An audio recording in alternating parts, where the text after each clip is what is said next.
Usually, how we look on the outside is a reflection of what we feel on the inside. And as I was mentioning, this whole idea of Kaya Kalpa is such an important part of it. So, Kaya Kalpa, spelled Kayalpa, means the rejuvenation of the body and the spirit. And it's an ancient system for total body rejuvenation. And it's almost like I use these techniques of Kaya Kalpa. It brings the physical and energetic or the subtle bodies back into balance through a process of purification and constant nourishment. Very simply put, there are about 10 things that I follow, and I think those 10 things are a really important part of one's life in general. So, the first one, of course, I do meditation. I do a technique called transcendental meditation. It is the most researched meditation technique in the world. You can get more information on their website, which is called tm.org. tm.org. I've been doing this particular kind of meditation for pretty much from the time I was a 10-year-old. And then the second part is a practice of yoga, and that's incredibly important. And I do a style called the Hatha Yoga, and sometimes I do Vinyasa Yoga, which is more a flow kind of yoga.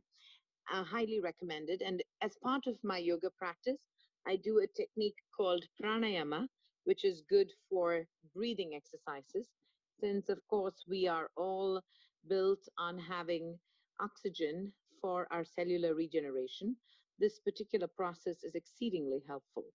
The third aspect that I work on is eating very effectively for my body type so that I can have that extra energy to do everything that I want to do and have the focus and clarity and the memory to do everything in a very precise way. And for that, I started a channel on YouTube for the community in general, and that's how I eat like that. Pretty much whatever I portray on the show is the way that I eat.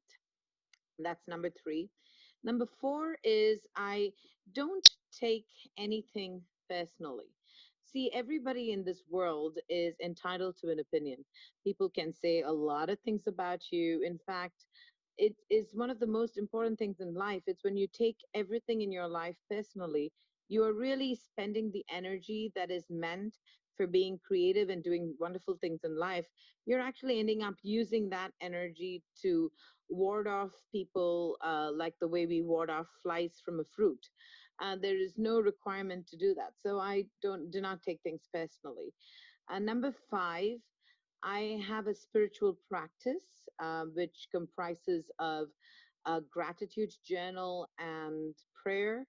And I believe in a force that is greater than us, and it is not restricted to one religion. In my mind, I believe that God as a concept is too big to fit into one religion.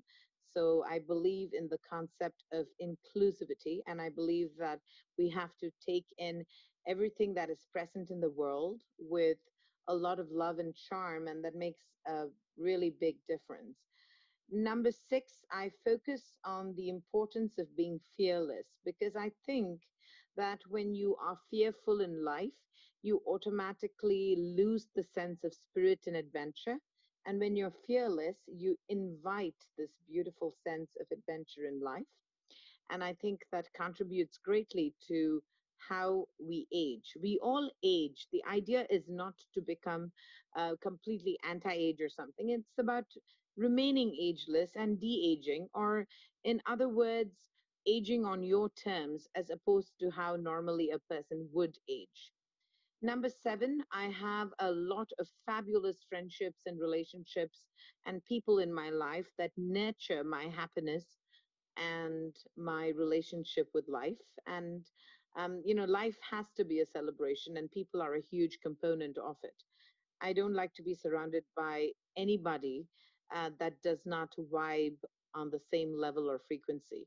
And I think that's super important. Number 8, I always think of myself as an eternal student of life. I don't believe we can know everything. I think I am more in the student mode than I am in the teaching mode.